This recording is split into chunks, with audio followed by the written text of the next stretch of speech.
Well, I guess I'm back.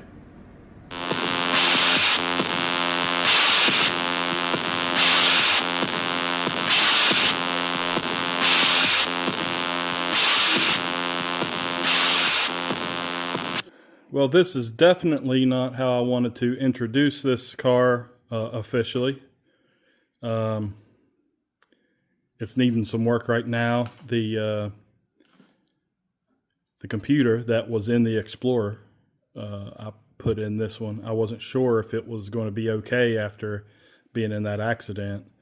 And there was a few things that wasn't quite right with it that I noticed, but it was running and it was driving after I installed everything. And now I'm having some real issues with it, with I think the internal voltage regulator in the Holley ECU. So I would imagine that, you know, something was damaged in the accident, and that's what's going on now. But let me back up for a second. So this started as or still is, I guess, a 97 Mustang GT with a 4.6 and a 5-speed. I had 92,000 miles on it. This entire front corner was smashed in.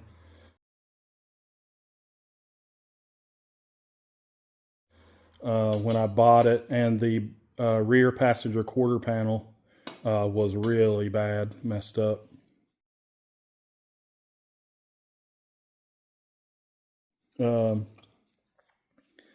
So, you know, I paid $400 for the car. It looked like somebody had tried to steal it at some point. The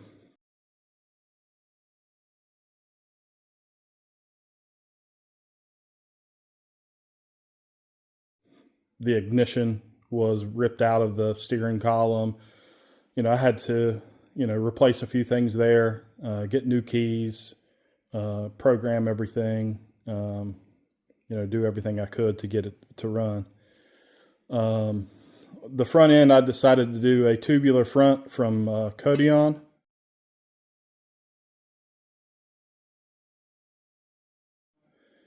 Chromoly front end.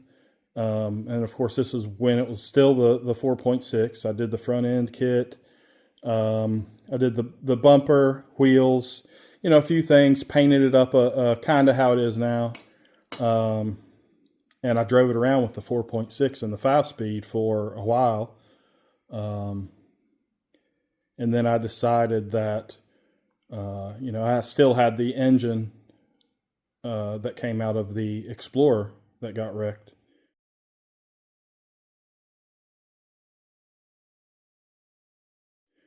And I wanted to see, I wasn't sure if it was even still good, because after that wreck, it had completely destroyed the transmission, broke it practically in half. The engine was pushed up into the core support, twisted in there. The only thing that kept the engine in there was torque limiters that I had made and bolted in, and that's what held the engine in the engine bay. But I decided I was going to try it, you know, see if it was still good. So I worked slowly as I was recuperating from the accident, and I started, you know, working on this more. Eventually decided to do the engine swap, and that's where I am now.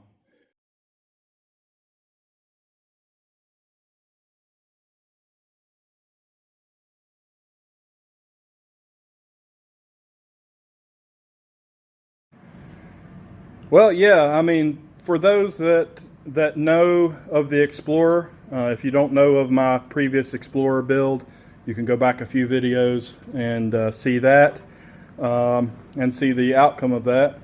You know, I'm still, even you know, almost 3 years later, still healing up from that. It did a number on me, so you know, it's taken me a lot longer than usual to get into something else, to start working on something else, but here we are. So yeah, this whole front end was smashed in. I did a Codion tubular front end. As you can see here, had some brackets cut and made, and still have my sway bars. You know, I removed my oil filter up here. You know, did a lot of little custom things with that as far as bracketry goes, just to get everything to work out right. Still using the same engine from the Explorer. It seems fine. I wasn't sure if it was going to work at all, but it seems like it's okay. Still the same turbocharger. Everything else has been, you know, modified heavily or completely replaced to be able to fit into this car. But you know, the basic setup is the same. 302 factory block. Actually, factory bottom end.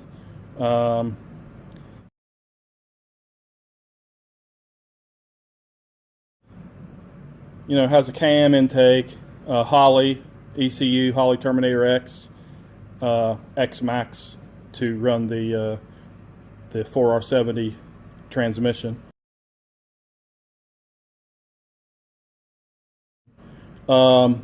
This one has power steering, which the Explorer did not have power steering.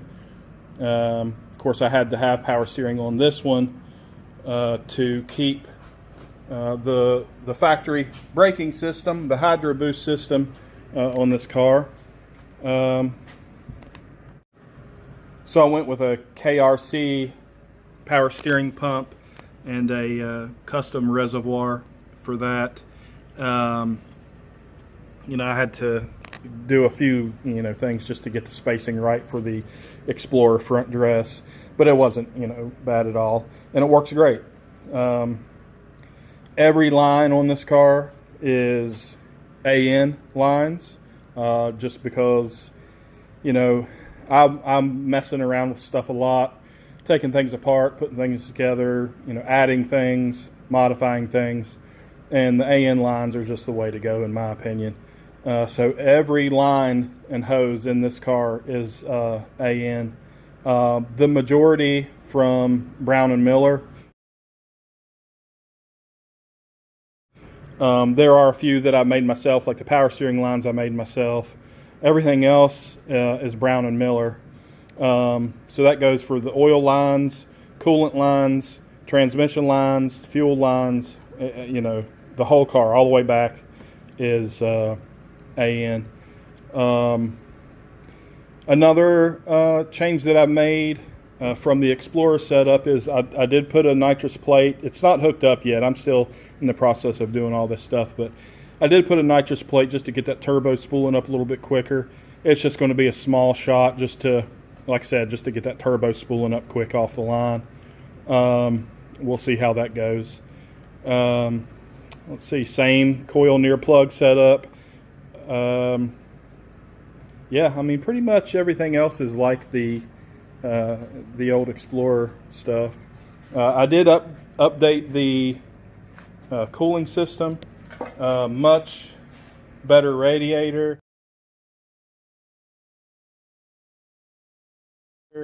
Coolant lines, of course. Factory water pump works great. No issues there. So yeah, as far as, you know, engine-based stuff goes, it's pretty much it. I can go into more detail for anybody that's new, that doesn't know about the Explorer stuff and that setup. I can go through all of that. Now, the issue I'm having now, and the reason this is sitting in my garage and I'm not making a video while I'm, you know, in it somewhere, is because the Terminator X ECU, something's going on with it. I think probably from the accident, because like I said, it is the one that came out of the Explorer. and it was located behind my dash, like where the factory stereo used to be.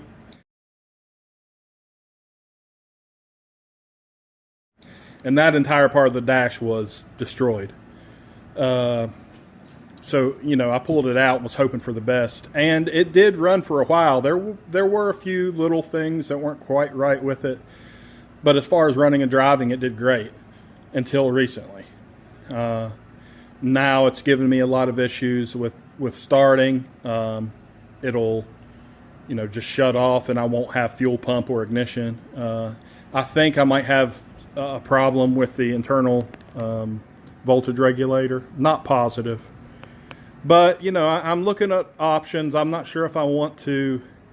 Of course, I'm going to have this ECU checked out just to see what is going on. And then I'll go from there, whether I'm going to use another Terminator X or, you know, maybe change things up and go another route with a whole different ECU. I'm not positive yet. But, you know, like right now, I could start it up and I could drive it for a while before it actually shuts down on me.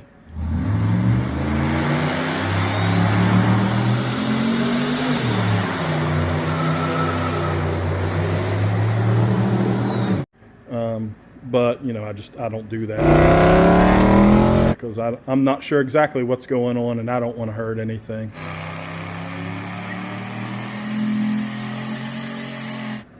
So that's the reason it, you know, it's sitting here right now. So interior is mostly factory, and you have to look over my mess. I have wiring pulled out, and like I said, I've been testing a lot of things, trying to sort this issue out to see if I can figure it out on my own. So look over that. But as far as the interior goes, mostly factory front seats, factory rear seat, which I will be changing that up. It's just not a priority right now. And I do have this chassis here that I'm pulling the cage out of, and the subframe connectors that this one has. I'm going to use those on this car with some modifications. I'm going to change a few things up. Really, the only other thing interior-wise that I've changed is the shifter, which is a Kilduff lightning rod shifter.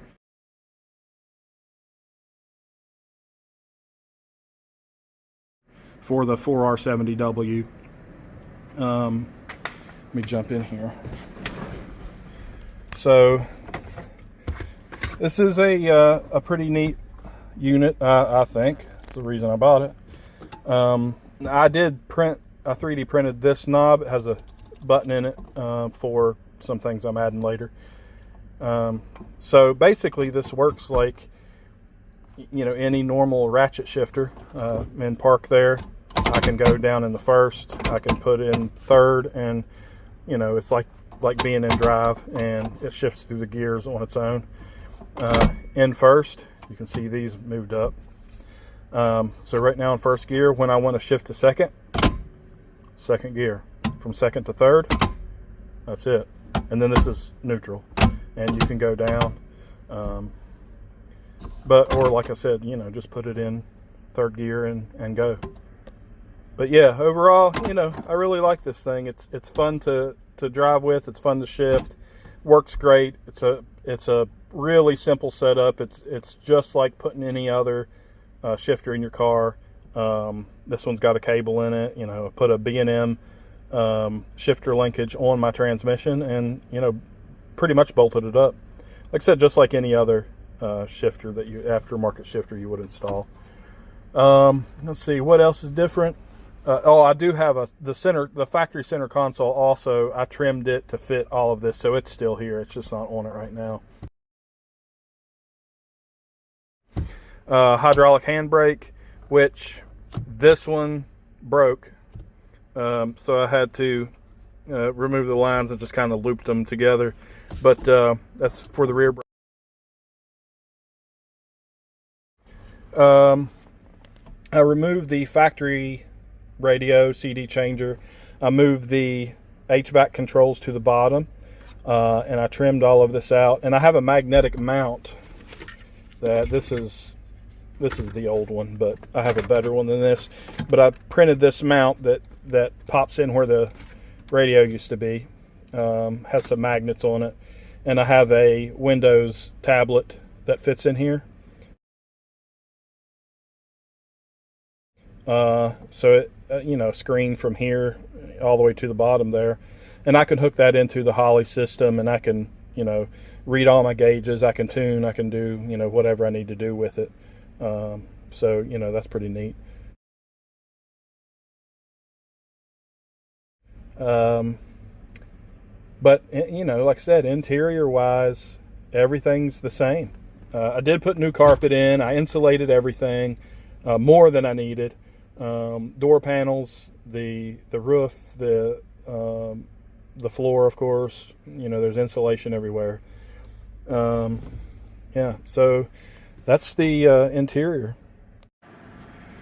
Now for the rest of the vehicle, I can go over a few things here. I did a S&S engineering brake kit. Their adapters that they sell for the SN95. I went with the Cadillac XTS, the bigger brakes. So I have the XTS calipers that I stripped down and refinished. And then I have the 2015 GT500 rotors.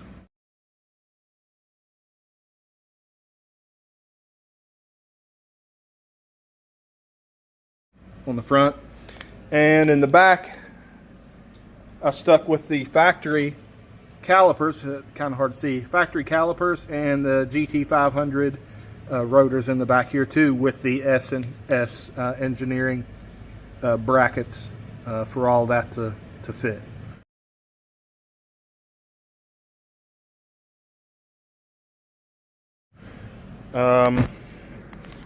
See, move here. This is a working fuel filler. I loved the look of the old style fuel fillers on the old, you know, race cars.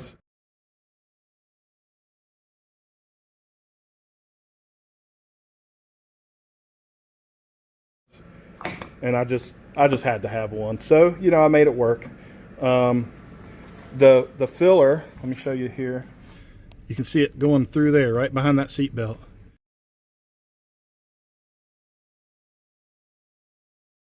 That's all you can see of it in the vehicle. And then it goes, of course, back to my fuel cell. Have a push button popper for the trunk. And here's my fuel cell, 15-gallon fuel cell, RCI brackets. You know, it's Excel fuel pump, you know, just the typical kind of race car stuff. And this is the filler neck here going down. This is for my methanol, water methanol mix. And the filler for it, which isn't finished yet, is this right here. So I wanted to be able to fill everything from outside of the vehicle, so that's going to be connected to the methanol tank, and I'll be able to fill from there. Yeah. As far as the exhaust goes, of course, coming off the turbo, it's a 3.5-inch round. From the firewall, it transitions to 3.5-inch oval exhaust into a 3.5-inch oval, 16-inch long stainless headers manufacturing muffler. And then the exhaust just simply turns out through the these SVO side skirts that I picked up, which I haven't painted yet, but I'm glad that I could come across those and make that work. Now, so, you know, since it's single turbo, I only have exhaust on this side. On the other side,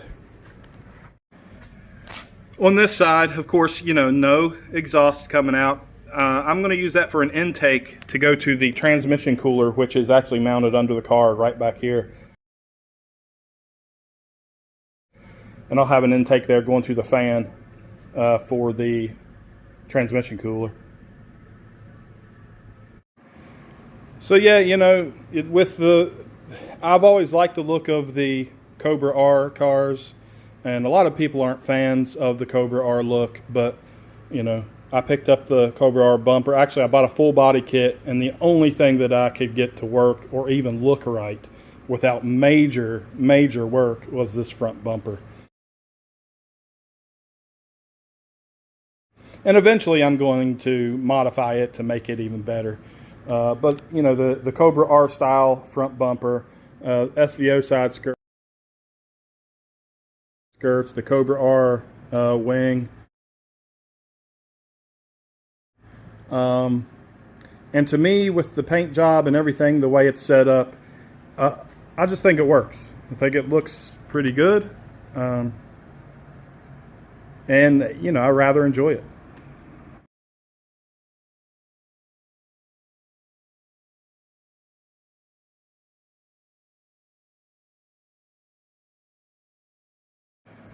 So yeah, I mean, that's the basics of this new build.